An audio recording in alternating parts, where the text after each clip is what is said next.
Those of you who are in my class, I promised you we were going to talk about formatting our essays today, so that's what this is about today.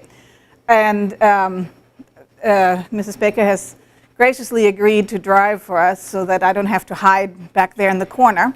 So we're going to look at margins, we're going to look at how to a header, how to create a header, what all needs to go on your first page, how to format your essay so you don't have to keep going back and fixing things. Pages 2 through almost the end, which by the time we've covered page 1 we're almost done with. And then we're going to look at the final page, which varies quite a bit if you write a research-based paper. And then I'm going to leave you with some resources so that you have some access to some sources in case you have other questions. Okay, so when we get started, you open up a Word document or other document, but we're going with Word. And that's what you look at. It's a blank page. You're going to have to just somehow figure out how to get everything in its right place, because at least some part of your grade probably is based on just the format. And the format is important not because we necessarily want to make your life miserable, but if everybody just created their own format and submitted that, then it would be really hard for people to find, like, you know, somebody might put the name at the end, somebody at the beginning, somebody might put their page number on the bottom center, and so it just gets really complicated if you have to look through a lot of essays. And so the Modern Language Association has decreed this is how, if we write using MLA, how we are going to submit our essays. And we can go to the next page. The first thing we want to do is set our margins. And in order to do that, what we want to do is we want to, here, let me turn on my pointer. We want to go to page layout. And Jean, would you mind switching to the Word document and following along? So if you go up on the very top to page layout, then what that does, it opens a different, okay, we're there, I can barely see that. And so can you click on page layout up on top? Do you see it? Yes. And it's not, there it is, now it's showing. And one of the options it has is margins, okay? And so if we click on margins, then it gives us options. And the very first one says normal, okay? So that's 1-inch margins all around, and that's what we want, okay? So what you want to do is click on margins and just, you're there. That's all you have to do, okay? I mean, you can go about it a much more complicated way, but that's the easiest way to go about it, okay? Okay, thank you. Do you mind switching back to the presentation? If you want to open a Word document, you can follow along. And then what you can do is, when we're done, just save it, and it'll give you a document that you can open like a master document, and you can use that every time. One of the things I do want to mention is that when you write an essay, it needs to be on letter size paper. It needs to be 8.5 by 11. It can't be legal. It can't be really big or really small. That's regulated. And you also want it on white paper, okay? Scented pink probably is not going to work, okay? Okay, and our next slide. Then we have to create a header. So the next step is to create our header. MLA has decided our page number information is going to be in the top right hand corner of your essay. And it's above the margins that we have just created, okay? So it's kind of not really part of your essay. You don't have to like type in your last name and your page number every time, and then if you edit something, please come on in. Then if you edit something, you have to, you know, like fix it all. By creating a header, it'll just automatically have a page number. If you add more, it creates a new page with another consecutively numbered page. If you take one out, it takes them off, and so forth. So what we want to do is create this header right here. And in order to do that, what you want to do is double-click on the top portion of your blank page up here, kind of above the margins that we just created. And you want to just double-click on that. Do you mind switching one more time? I don't know, I'm going to say one more time. We might have one more time after this, but yeah. So if we do you mind double-clicking up on top?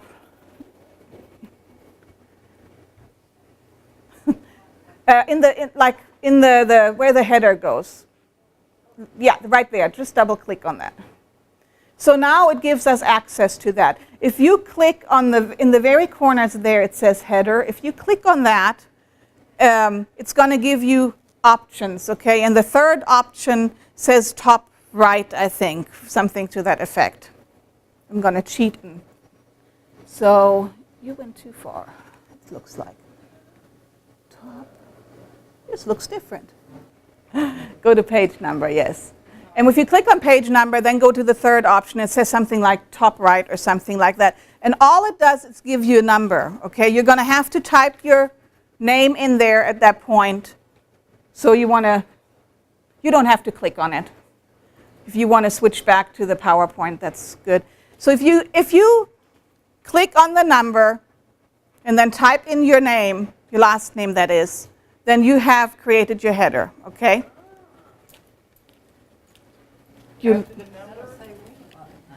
Somewhere on the center of your document, you don't want to click back on the header. It needs to be below the margin line, but anywhere down here, and it'll automatically get you back in your regular document, and it's going to let you work with your actual document, okay? All right. Is everybody ready for the next step? All right, then let's look at the first page. First page has some things going on. One of the questions that we hear fairly often is, do I need a cover page? MLA does not like cover pages, okay? So unless your instructor requests a cover page, you do not need a cover page, okay? What you do need to create is this information in the top right corner. Now, this goes on your first page, not into your header part, but into your actual essay. What happens if we put this information into the header? It goes on every page, and that's wrong. It cannot be on every page. So be sure that you put it into your actual document, okay? So your first line is going to have your first and your last name. So once you have your first and your last name, the next line, you're going to put your professor's name in there. Your third line is going to go to your course information. Okay, so if you are in my class, then what you would put, or are putting, depending, is ENGL 1302.41013. If that's not your class, whatever class you're using it for. And then finally, on your last line, you put the date. No, not like you do on your MLA, like on your works cited page. In this case, it just goes like September 16, 2013. Once you have the date, is everybody's double spaced? I think it kind of automatically does that. If not, you want to highlight it and make sure that you click, where's my double space button? I think right there. But it's some lines and has arrows on, like an arrow going up and down on the side, and that's where you can select your what kind of spacing you need.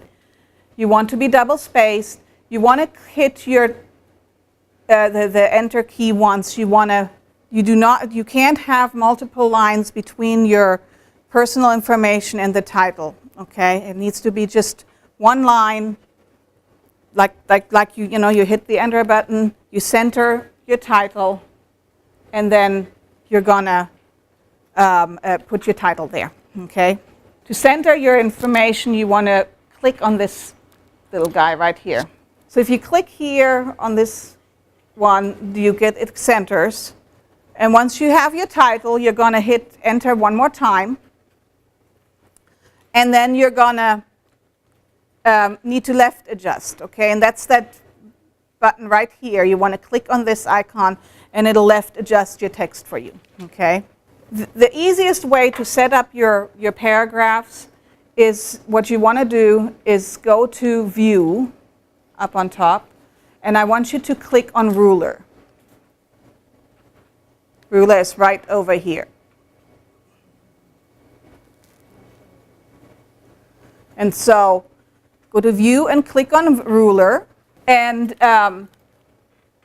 what that gives you is this bar up here, and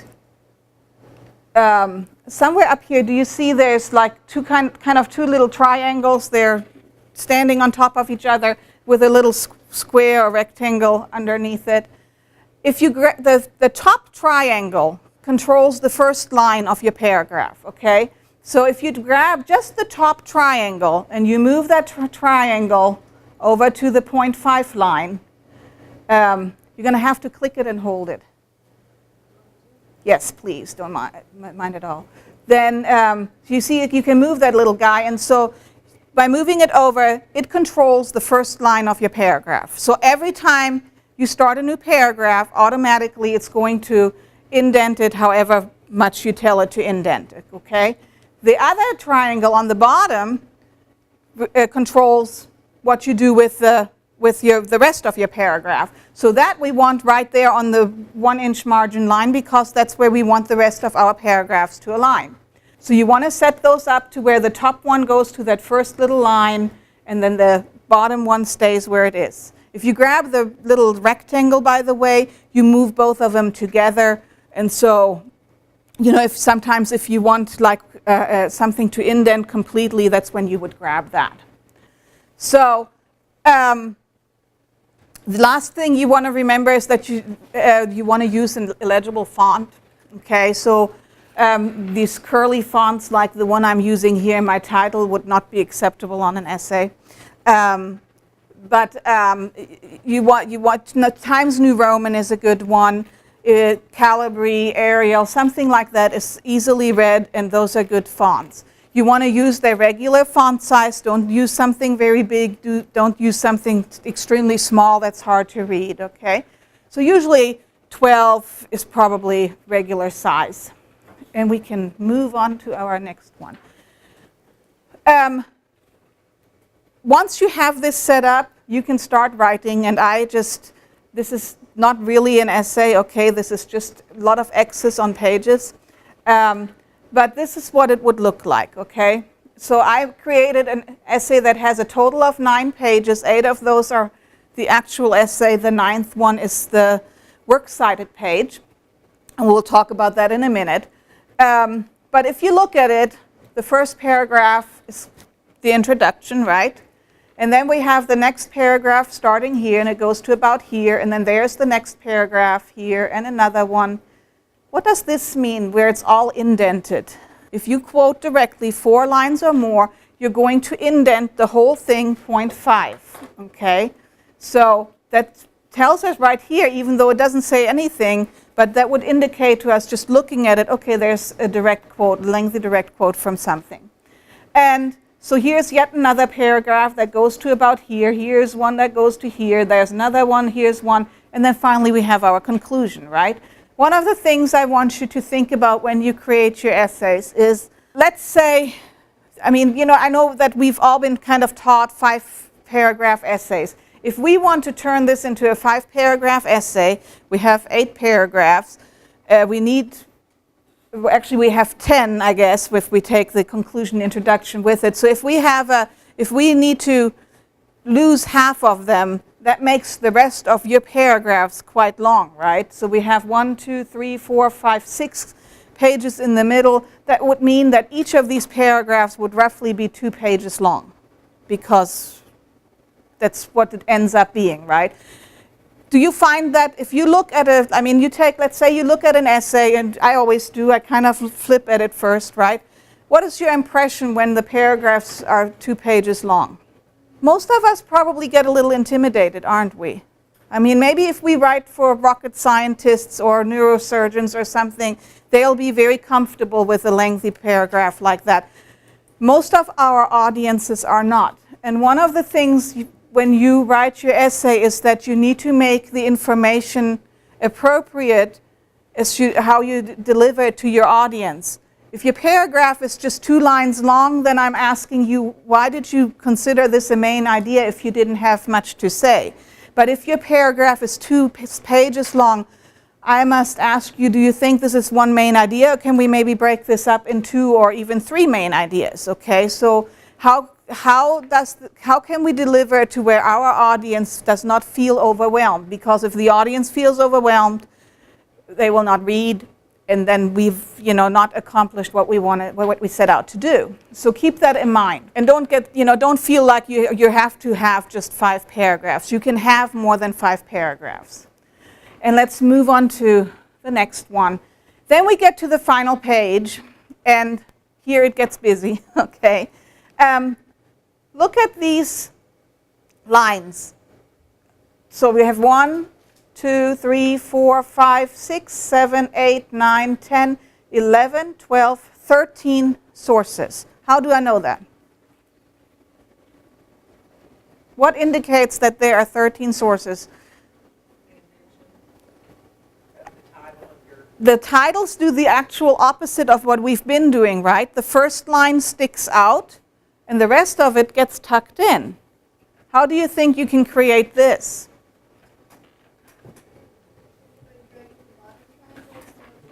Very good. You bring your top triangle back to the margin line. You take the bottom triangle and bring it in 0.5 inches, correct? And so that will create this. And then again, every time you hit your enter button, it's gonna start sticking out, okay? You need to have your works cited page. First of all, it gets a title, and it's it's not very creative. It's just works cited, okay? And then we are going to alphabetize our sources, okay? So they don't get listed as they appear in your essay. That would maybe be a logical solution, but instead it gets alphabetized. So you start with the A's, and they get alphabetized with and so forth. And you want to make sure that you have everything left justified again, because otherwise it'll stretch that out and it'll look really funny. And am I missing anything? Again, use the same font you've been using for your essay. Don't switch anything, okay? We can go to the next page. The way I always think about the works cited page to me is that every new entry sticks out like a sore thumb. Okay, so there's a bunch of sore thumbs on that page, and every time a new entry starts, you have another sore thumb sticking out. Again, this is just a reminder. You can use your triangles to manipulate the look of your paragraphs.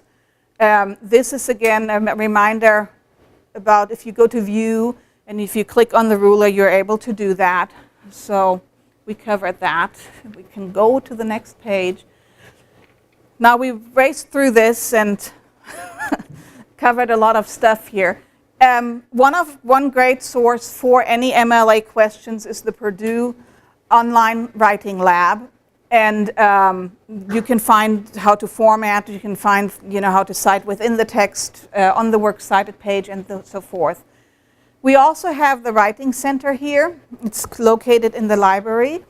And first of all, they will be glad to help you not just with formatting questions, but also with actually working on your essay. They'll help you what they really help you with is seeing what you have difficulties with and learning how to fix it yourself. And they also have a website, so you can also find them there. You can go to your instructor, needless to say, or if you would like to, feel free to contact me. My contact information on this, I fixed that on this slide right there is correct, but if you go to the website, that is not correct right now. So they'll have to fix that. And I hope you have lots of stylish writing this semester. Thank you.